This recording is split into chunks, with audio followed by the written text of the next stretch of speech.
What if you could take that risk, make that change, reach that goal, live your best life?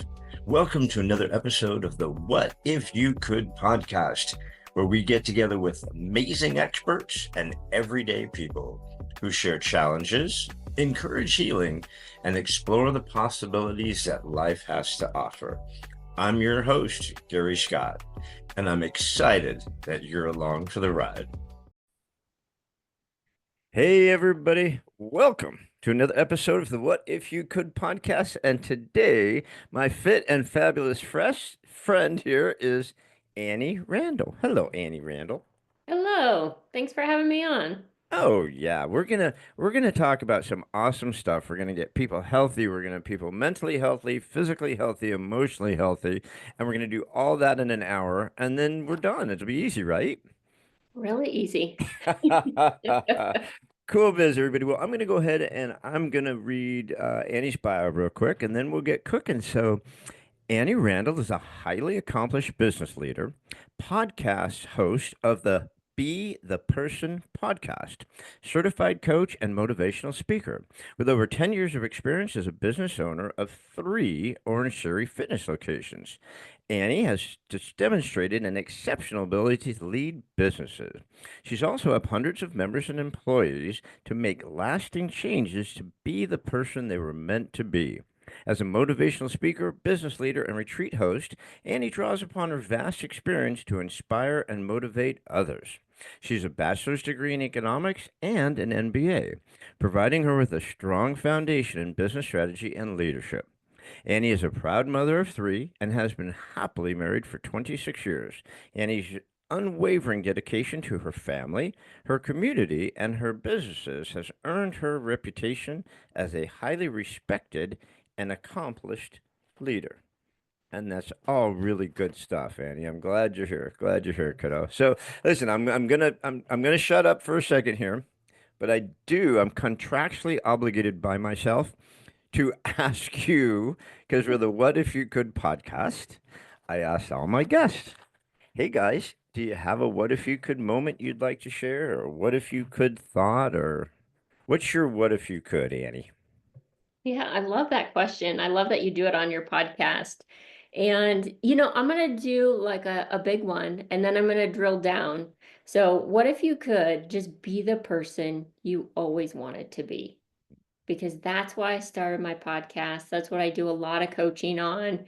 And, that question has come up a few different times in life for me. And one of them was to be a business owner because we have three Orangetheory Fitness locations that we've had for 11 plus years. And that was a question I asked myself, like, what if you could be a business owner? Because I wasn't before. Worked in the corporate world, worked for US Bank for 15 years, and being a small business owner was not on my radar, I guess, until it was. And so asking me that question of like, can I do this? Can I be that person? And it's something that I'm so glad I said yes to, but has been challenging and hard and fun along the way. So you said you're going to drill down on that. So drill down on that. So where did that come from? I mean, were you just working out at an Orange Theory and go, hey, I think I'll buy three of these? Not quite, but pretty darn close. We got a postcard in the mail for one of the very first Orange Theories that opened in the country. It was 5 minutes from our house. And I have always been somebody that loves to work out. It's how I handle stress. And so I dragged my husband. I was like, hey, Jeff, you want to come and try this? And he looked at me and was like, that is for girls. I do not want to go to that. And Dude, he's obviously never been in one. yes, Never done right? one. So we went, and that was about 13 years ago. And I walked out of there and said, this is really great. Like, I want to be a member. And he walked out of there and said, we should own this. And I just laughed from A not wanting to little bit go, change in thought process there. That's cool. right? All in 1 hour. So we looked at it for about a year because it was a brand new franchise at that point, and we followed it, tracked it, really looked at different locations, and decided that was something we wanted to jump into. And so about a year and a half later, we opened our first franchise. And one became two and two became three. They got a little easier as we went, but that first one, that was a big jump.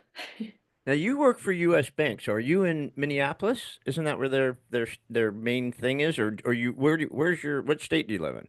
Yeah, I live in Denver, Colorado. Oh, that's a And workout state. That's a yeah, workout state. I'll tell you what, I was very fit at one time. I'm not as fit as I used to be because of certain circumstances, but I was a super fit dude, right? Ate really well, worked out really hard. And a friend of mine who's not very fit says, "Hey, why don't you go with me to Orange Theory?" And I'm like, "Oh, dude, I don't, I work outside. I live in the desert. I don't care if it's 120 degrees or it's 30 degrees. I work out outside. I don't care. I have to be outside." So I go, "I don't want to be indoors. I hate gyms. I don't like the orange thing. I'm not going to do it." And she goes, "Come on, don't be a wuss." So I said, "Okay." Now I'm in really good shape, right? So I go in there.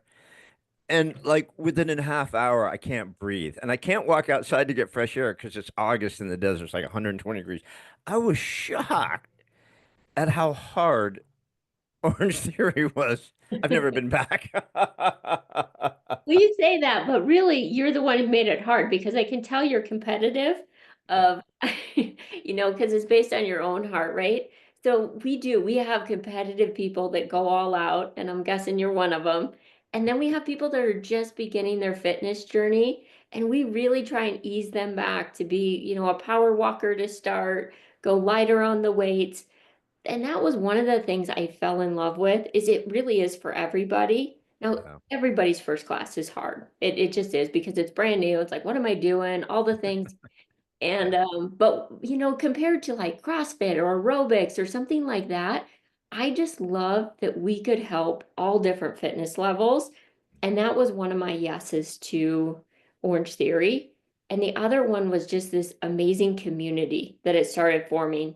Like I'm a community person. I believe community a change happens there. So it was just another way to create that community for people. And that has been a big thing in our studios to not only help people get healthy, but also really not lonely, because that's something I think as Americans we struggle with. Yeah. We're so isolated and closed off. And the more we connect with all this crappy social media stuff, the more closed off and the more, hiding behind stuff we get. And just real quick to finish on the Oris theory, you're right. I mean, every every level of person was in there, and my friend was not in great shape, and she did really well. She's laughing at me like, "Oh, yeah, all right, yeah, you want some more of this, sissy? Come on, let's bring it." And but the TV up there and you're watching, where you are on the stuff and but I love how you can set your pace and I love the different you're working every body part. I love how you're working different, you would go from station to station like that. It was really good. I immediately wanted to go out and buy a rowing machine. Yeah, I forgot yeah, how that's fun that fun. was. But so you and your husband were obviously healthy before that, right? You guys were fitness guys before that. Yeah, we didn't do it for a career, but definitely did it as part of our lifestyle. Fitness has always been, something I've loved. I ran marathons, did some triathlons. So fitness was, yeah, part of our life for sure. Yeah. Were you doing the like the speaking, the motivational speaking and training and stuff like that before Orange Theory or was it when you got into this you said, "Man, there's so much more I can do with this based on what I'm doing now." Is that how you grew out of that into this other things you're doing? That really came later. It came, I guess, in 2022. I really felt like there's this call to be like, what if you said yes? What if you could do more? And, already owning three studios and we have three kids, it was just busy. And so I was like, I don't know if I want to say yes to more or do more. But I just had that nagging feeling I could. And so I just started to say yes to speaking, to coaching, launched a podcast about a year and a half ago, and I love it. I love getting to help people on a bigger scale, spread health, be healthy, because it comes down to working out, eating right, and then the mindset behind it. Because we all know what we should do, but we don't always do it. And so that has been another fun journey of like, what if you could be that person that has a podcast or does public speaking? Because for me, that wasn't in my background. And it was a big leap of faith to say, yeah, I think I can be that person. Yeah, I mean, let's face it, most people would rather wrestle a bag of snakes than get in front of strangers and talk, right? For some reason, like it's this massive fear of public speaking. They just, will pass out and just die. They'd rather jump out of an airplane. It's just something bizarre. So it's not easy. I mean, not everyone can do that. And you have to have a message, right? I mean, you can't just get up there and start babbling crap because there's I don't know, 8 trillion self-help books. There's 8 trillion motivational stuff. I mean, you really have to get your message. So how did you find your message? How did your message just come to you like, this is what I'm called to do? Yeah, I think it's still coming. I have a few different things that I speak on. And, I think we're always most qualified to help the person we once were or the things that we once struggled with. And we're a few steps ahead of other people now. And for one of those, two different ones, one is basic nutrition health. And the other one was really this message of struggling with not being good enough. And it didn't matter, how much money you made, what grades you got, what you looked like. It didn't matter to me. Like it just wasn't good enough. And to really overcome that, to be like, no, this is being the person that I was created to be. And just how my journey in doing that was really one of the messages I was called to talk about because I think a lot of people really struggle with that.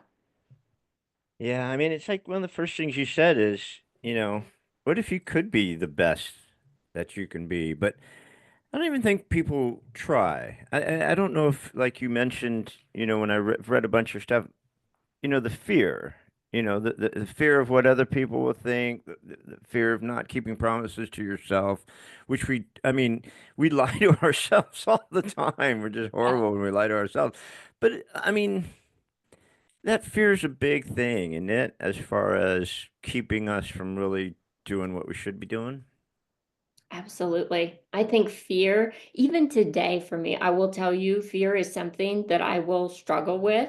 Anytime we step outside of what we're comfortable doing, and I think we should always be stepping outside of what we're comfortable so we keep growing.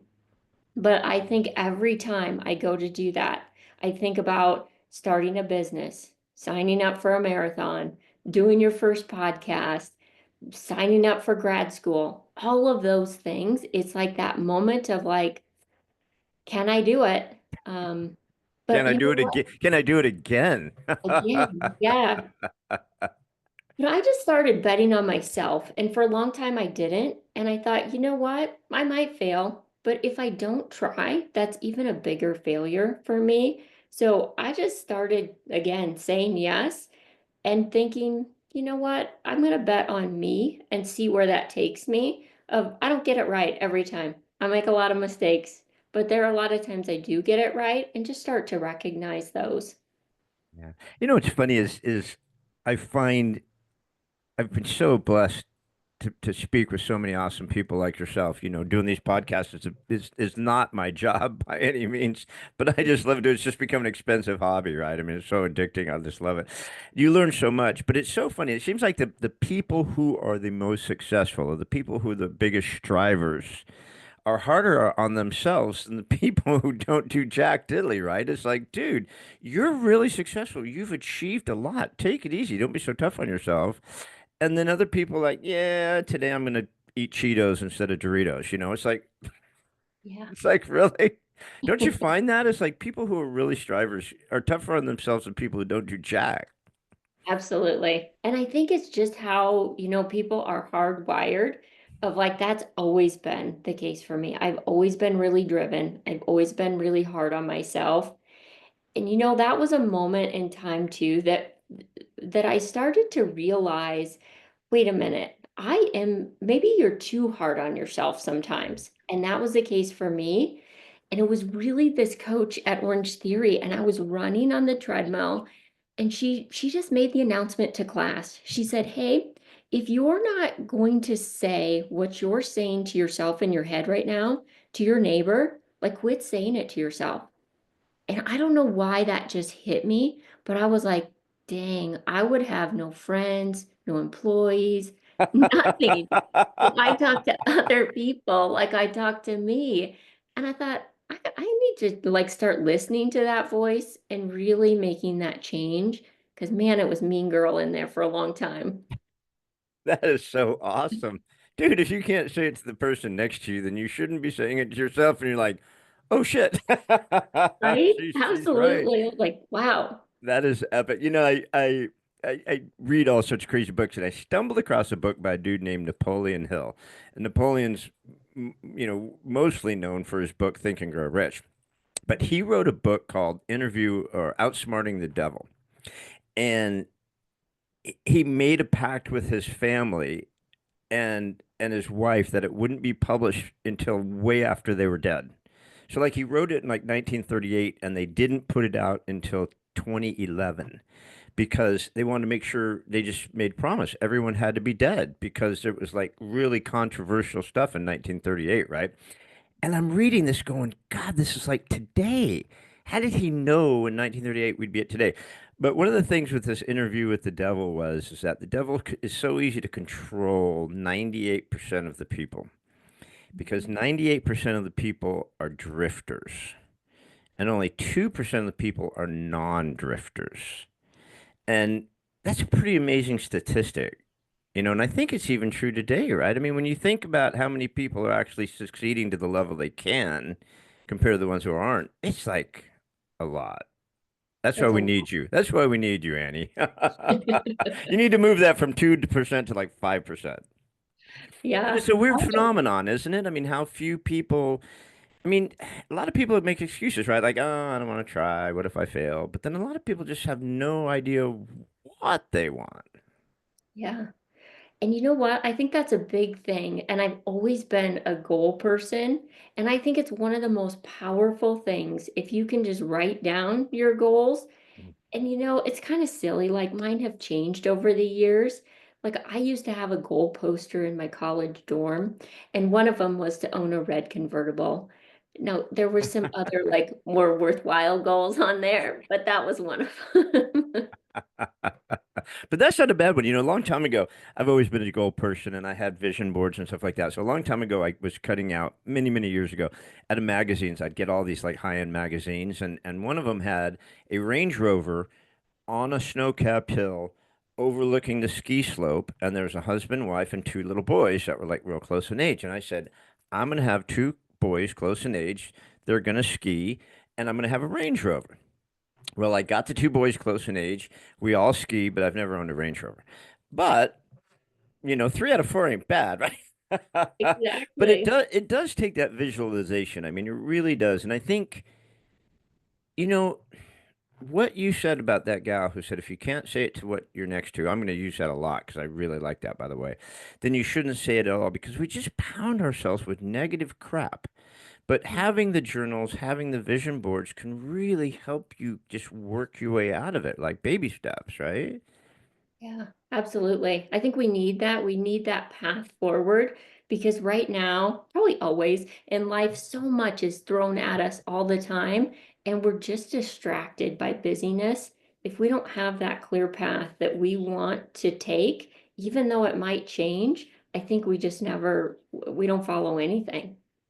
Yeah. It's funny how it does change. I'm weird. I read books with a highlighter. I know it's kind of stupid, but I just like to read books. I see something, I go, oh wow, that's really good, and I'll highlight it. And I'll keep the book. Of course, I can't get rid of books. And if I read the book a couple of years later, I go, I wouldn't highlight that today. I would highlight the next sentence or I'd like highlight something. It's just interesting what was going on in my life at that time that I highlighted that particular sentence, right? Because now I wouldn't highlight that sentence. So it's okay that stuff changes, right? It's okay that we morph. We don't have to, we're not a failure if we don't hit that goal, but we need to keep putting them out there. Yeah. I like that you're a person that highlights books too, because I'm a big reader and I highlight too. And so does my husband. And I really like to read a book after he does it because I like to see what he highlighted. That's awesome. That's awesome. Yeah, I mean, I don't know, maybe more people do that. I don't know. I just always do that. So when you're out, when you're meeting people between the speaking, the training, being a business person, motivational speaking, doing your podcast, what are you seeing? What are you feeling? I mean, are people getting better, or are we just completely off the rails right now as humans? I mean, what are you seeing when you're working with people? I think there's both sides. And I think there's the people that really are focused on getting better and they have goals and they have, they're not perfect, but they're moving towards something. And I see this at Orange Theory all the time. Like, just walk in the front door. Like, you might not be the weight, you might not be the running or doing whatever you want to, but just walk in that front door and get better today. And so we have a lot of people at our studios that are doing that. And I love to see that. But then I see a lot that make a lot of excuses of, I'll start later, I'll do it tomorrow, it's too hard. I I can't because I've gained weight. Whatever the excuse, like they're all there. And I think those people are making them. And then I think just in our country, we make it really easy to not be healthy with just our sedentary lifestyle at a computer and then our food that we have out there. Um, you have to be pretty intentional to be healthy. And so I see both sides. There's not even food out there. I don't even know what is out there anymore. I mean, it's just we're so poisoned with our air, our water, our food, our brains. We're poisoning ourselves with our brains every day. What we're listening to, what we're reading, what we're saying to ourselves, what we're eating, what we're drinking. It's a real battle. I mean, you've got a battle on your hands to get people healthy, and to help them be the best that they can be. When you meet with people, what do you find's their biggest thing right now, besides the fear? I mean, what are you seeing? What do you think people's biggest obstacle is to making that step? The busyness or their perceived busyness. Like we have time, if you look at the social media statistics of how much Mhm. time we're on TV and social media and all the things, but people, I mean, everybody's busy and you do what's important to you. I still every Sunday take out my calendar and I will schedule my workouts and I will meal prep lunch because it sets me up for success on the week. Like I'm not going to go to the refrigerator and make the right decision every time. But if it's there ready for me in a glass container, I'll pick it. But I still have to be so intentional. And I think just that busyness and overwhelm really makes people not make the right decision. So if we can just start that one thing at a time, like maybe it's after this podcast, you just get out your calendar and put an appointment in for you. Like when are you going to work out? Even if it's a 15-minute walk, like it doesn't have to be an all or nothing hour time frame. Like just start somewhere. And I think that can lead to success. Yeah, it's funny. I saw your Zig Ziglar quote, and I'm a huge Zig Ziglar guy. I love Zig, and that's what Zig said. He goes, "You know what? In the morning, just put your tennis shoes right when you step out of bed. You cannot not step in your tennis shoes. That's the first thing you hit when you hit the floor, and then get up and walk to your mailbox. And then the next morning, get up and walk to the second mailbox and back, right? And then go to the third mailbox. I mean, you don't need to get up and run a marathon. You just need to make those consistent steps. It's like when I cook dinner, I say, okay, I'm going to make enough for dinner tonight, and then I'm going to have enough to left over for lunch tomorrow. Mhm. Easy peasy. It was good for dinner. It'll be good for lunch, right? And then, but it's ready to go. I don't have to think about it. It was something healthy that I could do. It's just little steps like that, like you're saying. Get your calendar out. Set yourself up and make sure you keep those appointments with yourself. Don't lie to yourself. Because we flake on ourselves, right? Let's face it. We do. And or we think other people are more important. And then we will, if we have it, we're like, oh, I don't really need to do that. And we'll put somebody else in there. I don't do that. If it's scheduled, I keep those time slots to me unless it's an absolute emergency, because there will always be things to fill up your time if you let it. Yeah, I mean, let's face it, you've got a husband. So basically, you have four children, you Yeah. have three businesses. I mean, you're speaking, your podcast, you're busy, and it's tough. It's funny. I was talking to my son, and my son is just, I forced them from the time they were in the cradle to just listen to all this Tony Robbins and Earl Nightingale and Zig Ziglar. They'd be stuck in the car, they couldn't get out, and I made them listen to this stuff, right? And so my son calls, he goes, "Yeah, Dad, I'm volunteering at the fire department." I'm like, dude, you're like going to school, you run the kennel at Andrews Air Force Base, you now you're doing voluntary fire department. When do you have time for all this stuff? He goes, "There's nothing but time, Dad. It's how you schedule it." I'm like, you're 28, or is he 29? I don't know. But it's that mindset, like you said, if you schedule it, you stick to it, you put it in there, you're gonna do it. And if you don't, you're guaranteed not to do it, right? Yeah. I love that you taught him that to do all those things. Yeah, they would just like cry to their mom, "Please, can't you put on the radio, put on something else?" But now both my boys will quote stuff back to me that they've heard, and I just go, That's they good. they got it, whether they wanted to or not. Now, that Yeah. doesn't mean that I'm a successful person, but hopefully they will be. Yes. Well, I think you are, and they will be as well. Yeah, they're pretty awesome. So, what do you find that as you're doing the certified coaching, the podcasting, the public speaking like that. So, what do you find that you're gravitating towards? I mean, you think you guys are going to get another franchise? You think you're maybe going to do more speaking? Is there a book inside you? What are you thinking Annie's going to do next? Yeah, that's a great question. I don't think there's another franchise. Three is great for right now. I do my favorite thing I do is host the podcast. I'm kind of like you, and it's an expensive hobby at this point. But I love to do it and I love to talk to people. I love people's stories and their drive and their why.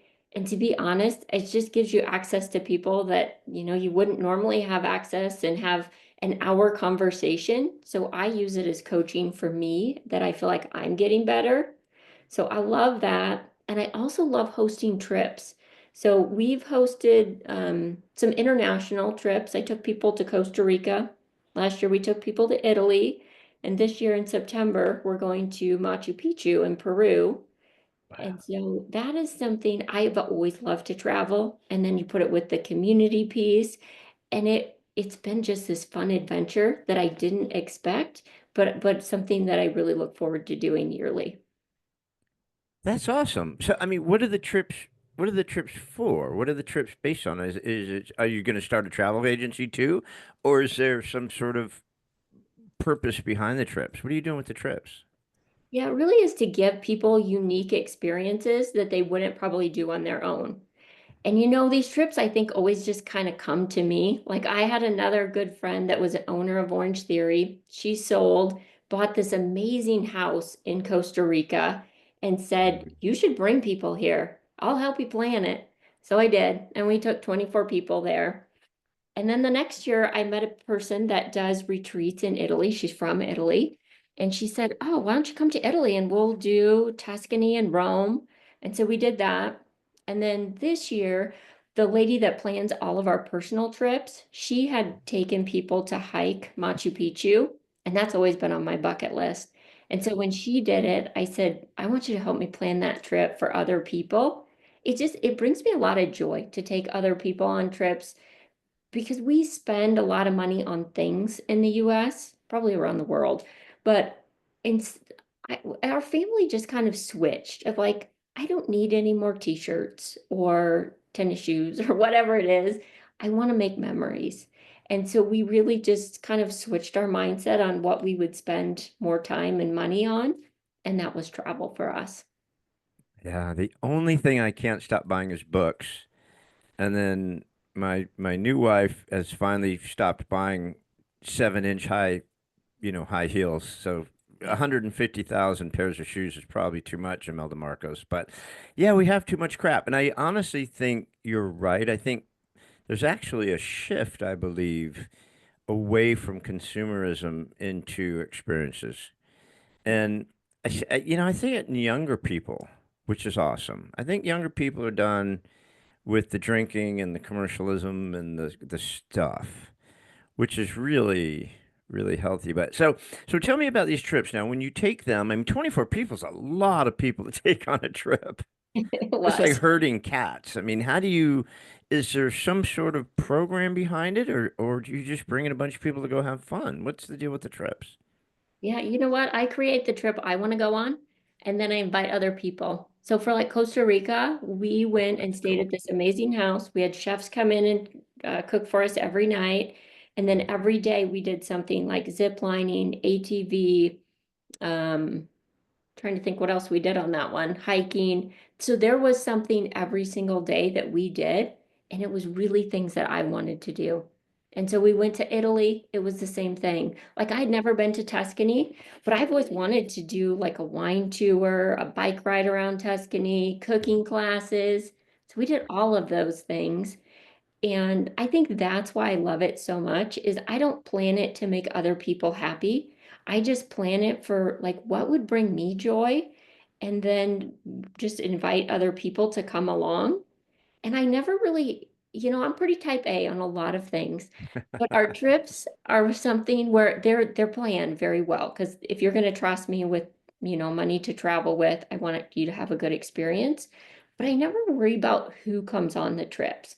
I feel like the right people always end up on the trips, and they're usually very different. A lot of our Orange Theory members, but we've had friends and family, and it's really neat that at the end of the trip on both of them, they've been super connected of people that really didn't know each other.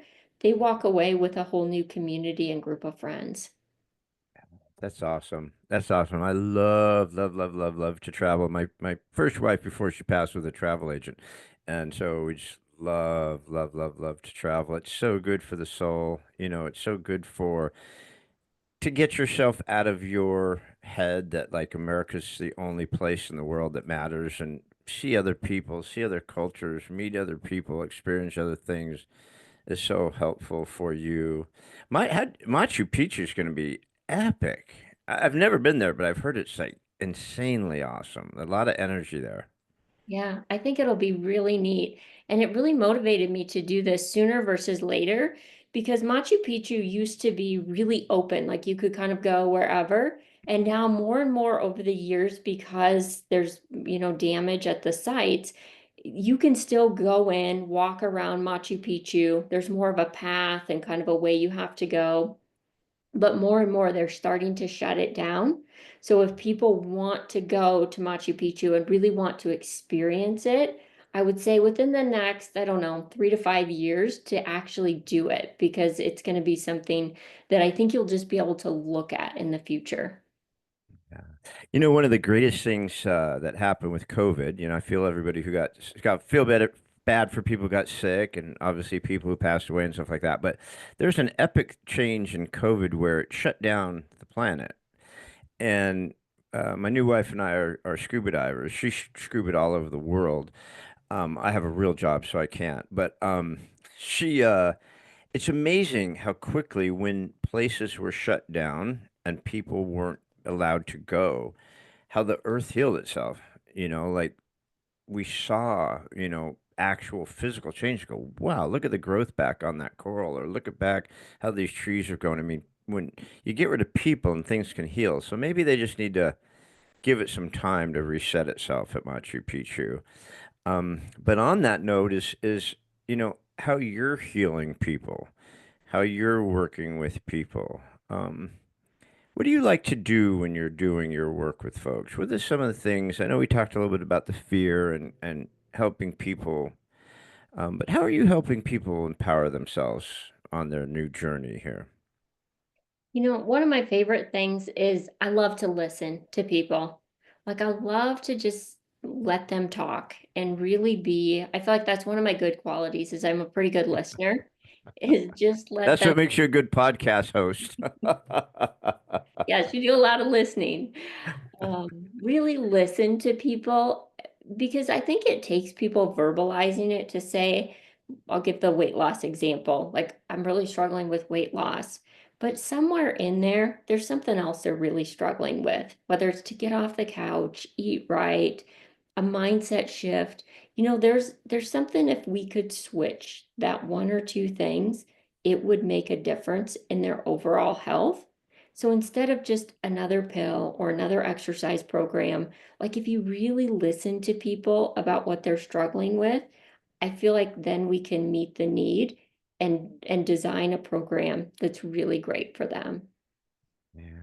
When you've experienced it yourself, like you said, like it just wasn't good enough. This wasn't good enough. No matter what I did, it wasn't good enough, not good enough, good enough. And that'll get exhausting after a while. Yeah. You can only beat yourself up for so long before you just say, ah, screw it. Hey, brain, you're right. I'm Right? a Yeah. loser. I'm gonna stay here on the couch and eat as many bonbons and Doritos as I can because I don't care, right? And it's amazing how quickly the body atrophies when it doesn't move. I mean, we have to move. I saw something that said we're just a big house plant, right? With a brain. It's like we need air, we need sunlight, and we need water, and we need healthy, nutrients. We're just a health plant, house plant. Some of us have brains, some of us don't. So, I mean, based on your experience, so does that help you when you're dealing with people? You go, I can see kind of what you're doing, what you're going through. I think it does. And I think a lot of times, a lot of it is personal struggle, like I told you, the fear and the not good enough. Eating healthy was not something I did a lot of. It really changed again when you can see yourself in your kids. I was the person that opened a Diet Mountain Dew when I first got up, and I ate a lot of chocolate chips for breakfast. And I was like, you know what? And when your kids start wanting that, you're like, this isn't good. Wait a minute, wait a minute, wait a minute. Mountain Dew and chocolate chips? Diet though, Diet Mountain Dew, because I Oh, thought I oh. was Well, healthy. then that's okay then. I didn't hear the diet part. Well, that's okay then because I got a quadruple cheeseburger, fries, animal style, but it was a diet Pepsi, so Right? I'm Of just okay. those things, like I know how hard it is to make those changes because I had to do them in my own life. And so I think when you've experienced that, then you can help other people say, you know what, we don't need to go to chicken and broccoli today, and that's all you eat. Because I think so many people think that's what it's going to be. Like, no, you can eat so your body is nourished. And I used to be one of the biggest sugar people ever. Like, I could just put down so much sugar and I was always hungry and craving it. And once I switched that, I still love dark chocolate, but the cravings went away. And I know that if that happens to me, I can help other people make that change. And that's exciting because it's a terrible place to live when you're hungry all the time, you're thinking about food all the time, and you just don't feel good. Like if you can change the what you put in your body, I'm a big believer it changes you.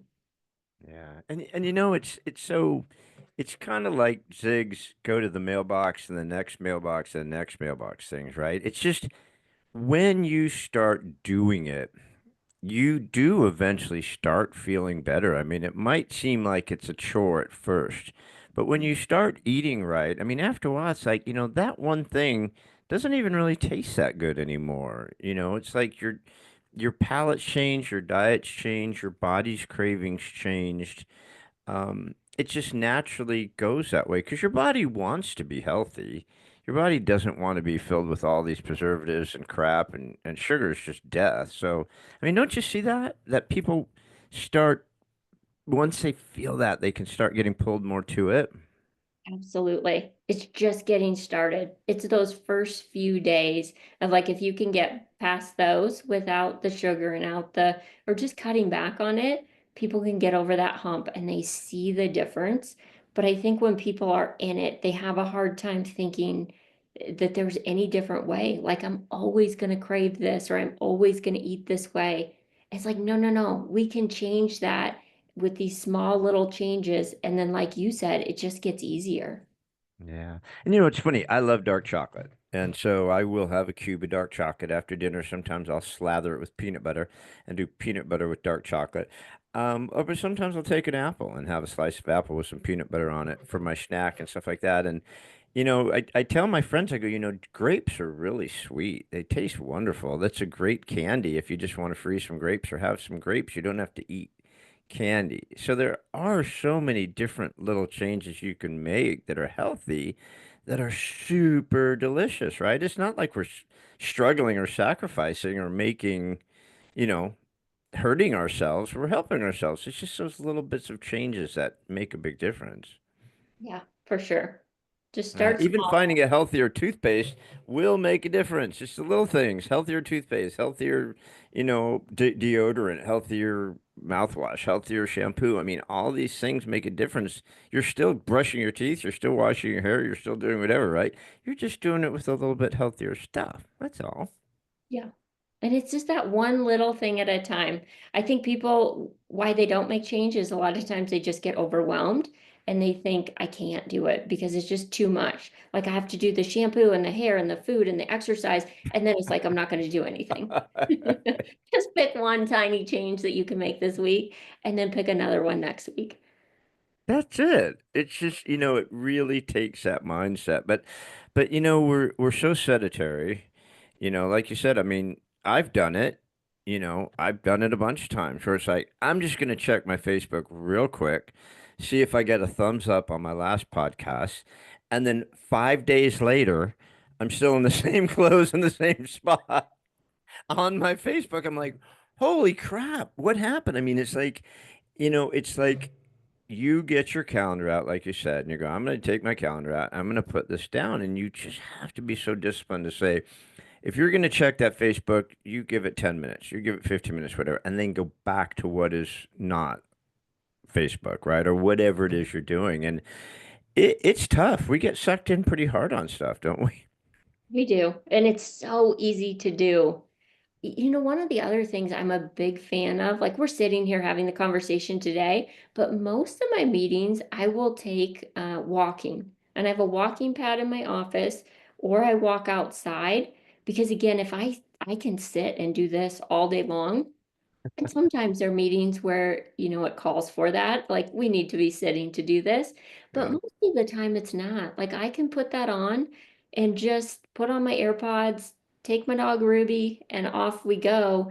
And it helps me get, like I track steps and I really trying to get over 10,000 a day. But I get most of them just doing meetings, walking around my block or walking on a path near my house. Hmm. And it's just that easy, right? I mean, it's just, getting up instead of sitting on the couch right after dinner, getting up and just walking down the street after dinner if you can, if you live in a place where you can. I mean, you really just has to be thoughtful. It has to be a thoughtful, purposeful idea or you're just not going to do it. But so what do you like to speak on when you're doing your public speaking? What do you like to speak on? What do you find right now that's really giving Annie juice when she's speaking to people? Yeah, right now I've done a lot of speaking on health and wellness and breaking it down into three areas. Really, your mindset, you have to be intentional about this, your exercise, and right now there's a big topic out there. Do you need cardio? Do you need strength? Like strength training is really all the rage. But the fact is you need both. Your heart is the number one killer of both men and women heart disease in America. And so we have to do the cardio to work our heart, but longevity comes from muscle. And so just if you don't lose it or you don't use it, you lose it, especially after the age of 35. So just that it doesn't have to be, with dumbbells or machines. It can be body weight, but you have to be using your muscles. So really, how do we do that? Like thinking of a program, it's one of the reasons, again, I love Orangetheory because it does both, but you're going to strength train and do cardio all in an hour. And whether you do it at a gym or your house, it doesn't matter as long as you're doing it. But that's important. And then the last part is just the food piece. And I think that's where a lot of people struggle. It's where I struggled for a long time. And there's just a couple things that you can do to make it easier. Like we talked about, like getting rid of sugar. And I think people know that. But the biggest thing I found is if you add protein into your diet, it becomes so much easier. So I always tell people like the what I have found success for people is around 1 gram of protein per ideal body weight. So if you Mhm. weigh 150 pounds or you want to weigh 150 pounds, you need 150 grams of protein. And for a lot of people, they're really, really far under that number. And so you have to be intentional about that. And if you get up and you start the day, whatever time you eat, you just start with 30 grams of protein. For me, that's a clean protein powder, and I add collagen to it. It makes me fuller throughout the day because if I just start with carbs, I'm hungry all the time throughout the day. But if I start with protein, it really helps. And I just incorporate that in to my diet of like higher protein. And I also incorporate really eating the rainbow, like a lot of different vegetables and a lot of different colors, because that's going to give your microbiome what it needs. And it's also going to give you the fiber. So I feel like if we can get those two things right from a food perspective of really eating protein and planning that out, and then eating the rainbow, lots of color in your food, it helps people so much. You don't have to have 46 rules about what to eat and what not to eat. Like just start with those. And I found, there's definitely some times we need to tweak some things, but a lot of times it just falls in place for people. Yeah, that's such awesome advice. And I mean, eating the rainbow is such great advice. There's so much yumminess. Like I'm a big beet eater, but I mean, I like all the spectrum of all the different colors, but fiber too, like you mentioned, fiber is so crucial because our diet is so lacking in fiber. I mean, there's no fiber in anything that we eat anymore. I mean, everything's so processed, everything's so disgusting. There's just no fiber, and your body just desperately needs fiber just to work properly. It needs good cholesterol, it needs good fiber, it needs good protein. But eating the rainbow is crucial. You've got to get live food into your body. You can't just keep eating crap out of a box or it's not going to turn out or will be in a box, right? And then what type of, I've been in Orange Theory once and I almost passed out, so I haven't gone back. But do you work with nutrition when in the Orange Theories? I don't know. Is that part of the Orange Theory program too? It's really not. So I help and coach some people individually, but it's not part of the Orange Theory program. hmm So that's great. So if people want to come to you and they say, "Hey, Annie, walk me through a good diet nutrition program, kind of help me with that." You're able to do that? I am. So my son, probably 5 years ago, he just had a lot of stomach issues, just really upset stomach, was throwing up every day. And we were trying to figure out, what was going on with him. And so at that point, we were trying and testing a lot of things. I was doing things that I never thought I would be doing, like making yogurt at home and just so many Did you weird. buy a goat? You're guys making yogurt at home? No, but I became good at it of like what probiotics you put and how to do it. And there was a lot of failed attempts at this one, but we did get it right. And after that, I just saw how really food was medicine for the body. And after that, I was like, I want to dig more into this. So I got certified on a nutrition side as well because I was learning a lot and I wanted to help other people with that.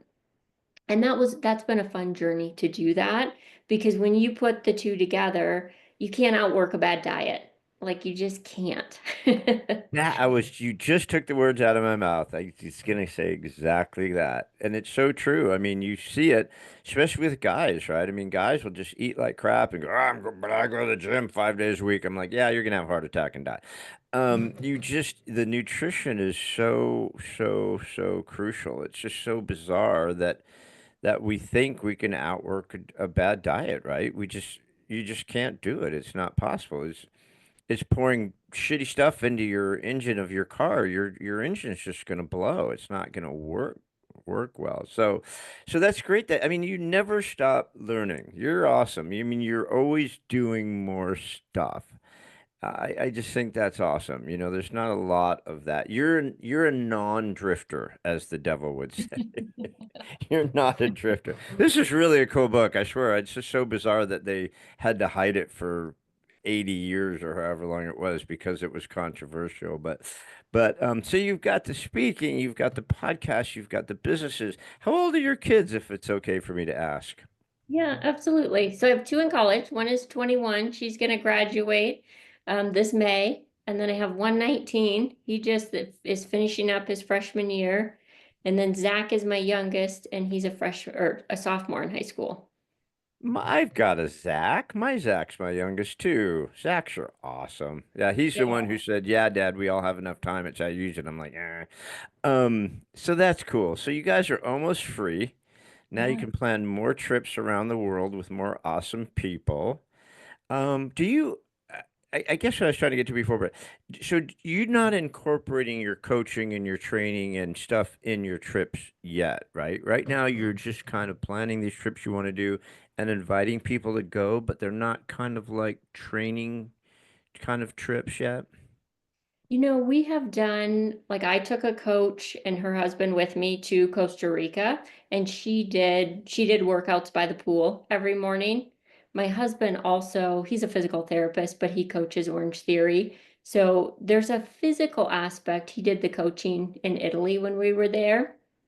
Machu Picchu is a busy trip. Like, we're going to Lima, the Amazon jungle, Machu Picchu. So there's a lot of moving parts. I don't know if we'll incorporate it there, but I would like to do probably one of my next things is like a mindset type retreat.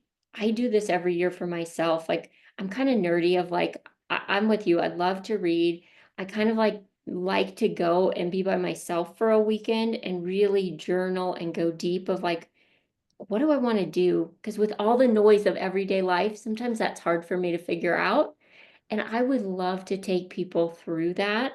So that's probably one of the next things is more of a true retreat. These have been more physical activity and travel, but I think one of the next ones will be a little different. Yeah, yeah, that's what I was thinking for Machu Picchu because it's such a spiritual place. And you know what you said is so important. We don't ever stop. We don't ever like people make fun of me because I'll go to our cabin by myself, or I golf by myself, or I hike by myself. People just think I'm antisocial, which I am. But there's just something about quiet time, Yeah. and it's so weird because for me it takes me a solid day of being by myself before actually starting to get quiet. You know what I mean? It's like it's the engine's still running. I need to get quiet and get into some space before I can really bring it down a notch. But it's challenging to really find that growth and find that inspiration and stuff sometimes in such a noisy world, isn't it? Yeah, it is. Like that's one of the best things I do every year is that time away. And it's something like as Zach, exits the house in a couple years, like I wanted to do more of that.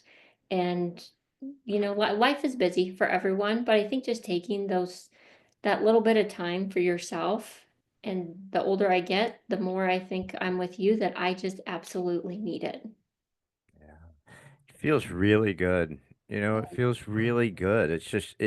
There's something about quiet, and if you could get into nature and do it, especially, it just changes that whole feeling. Like people make fun of me because I golf barefoot. And like, dude, why do you golf barefoot? It's like, because we get no opportunities in this world to walk on grass. This is the one time I could spend, well, with me, it's like 8 hours because I golf really bad, but where I could spend time on the grass, right? Where you're actually grounding. You can feel the earth, you can feel this beautiful grass and uninterrupted, just why it's just I mean, we get almost no time to do it. I mean, some people live in a city probably haven't had their feet on grass in 5 years. You know what I mean? It's the most bizarre thing, but it's one of the most beautiful things you could do for yourself. Is just feel the earth, get a little grounded, get a little back into kind of nature and grounding a little bit. So. Well, I'm We, super excited for all the stuff that you're doing. I mean, I'm really excited about it. I love, I kept wanting to hear you say, yeah, I'm going to make these trips and a little bit mental stuff because I could just tell how you are, you know. I could tell that that's going to be really powerful when you start making the retreat that's going to come to you. I think it's going to be very powerful for you. yeah, thank you. I'm excited for that and what that'll be because I'm evolving and I think it'll turn into that trip evolving. Yeah. Yeah, you just keep evolving. That's great about you. You know, I think a lot of us it's like Jim Rome used to always say, you know, you're not a tree. You can get up and change. You can get up and move. You know, you're not stuck where you are. You could change at anytime you want. I know people go, well, I can't 'cause this job or that job in my house, and all of that's true, right? All of that's true. You just can't quit your job and get a backpack and become a monk like some of the people I've interviewed, which is awesome. But you can still change within the life you have, right? You can make the changes that are in your life already, and they don't have to be massive to make a difference, right? Yeah, 100%. Yeah. Well, Annie, you're awesome. This hour just flew by. Flew by. I didn't get to everything I wanted to talk about, but I mean, I'm just so gracious and happy and grateful that you joined me. And I lied earlier because I'm a dude. We lie. I said I only had one question, but I actually have two questions. So my second question, I give you the first one, but I don't give you the second one. So my last question for you, if I may, is if you were to leave our guests with a thought, something that was important to Annie Randall, something that just meant something to you, a saying, a thought, something you lived by that you wanted to share with us before we went bye-bye, what would that one thought be from Annie Randall? Yeah, what a good question. I'm also a Zig Ziglar fan, like you mentioned. And one of the quotes I live by is you'll get everything in life if you just help enough other people get what they want in life. And I just love that. And I live by that. Like I do. I think we get everything we want when we just focus on other people and help them get what they want. So that's been a big driver and part in my life. And I think I'm thankful for Zig for saying that because it's made an impact. And I just wanted to share that because maybe it'll make an impact with somebody else. That's awesome. Man, Zig, just one of the greatest of all time. I mean, you could spend an hour just quoting stuff that he said.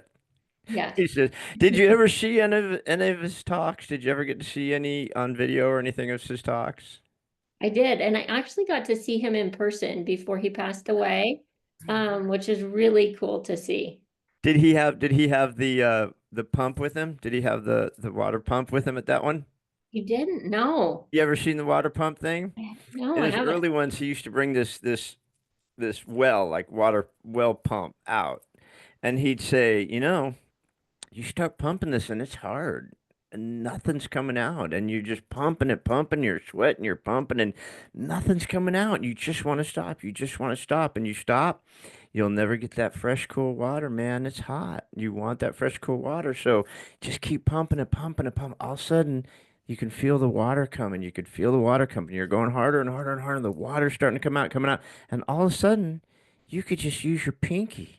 You could just press on it with almost no effort at all, and that water's pumping. It's just flowing because you got over that hump. So we literally would be pumping this thing on the stage, running out of breath, pumping it so damn hard, telling this story. And I love that video because it's so true. You Yeah. know, you're pushing, and it just gets hard and you quit. Mhm. But if you just go that little bit more, if you just get past the hurt and the pain and you just get over that hump, it starts to flow, right? Yeah. So much of what we talked about today goes exactly with that. Yeah, I love it. Anyways, all right, everybody. Thank you so much for having me, Annie Randall. I appreciate you coming on and having me here. You're doing so much. So, guys, how Annie, how can people find you? How can people find Annie Randall? My website is probably the easiest. It's called Be the Person CO for Colorado.com. So Be the Person CO. .com, and all of my Instagram, Facebook, everything is linked on there. Awesome. All right, everybody, go find betheperson.co. Go on, find the podcast, Be the Person Podcast, and get more of Annie Randall because she's awesome and she's going to help the world be better that they want to be. So appreciate you being here, kiddo. Thank you so much. Thank you. See you guys. Thanks again for joining us on another episode of What If You Could podcast. Please subscribe, like, share, and give us any feedback. We'd love to hear it. And remember, if you can dream it, you can do it. See you next time.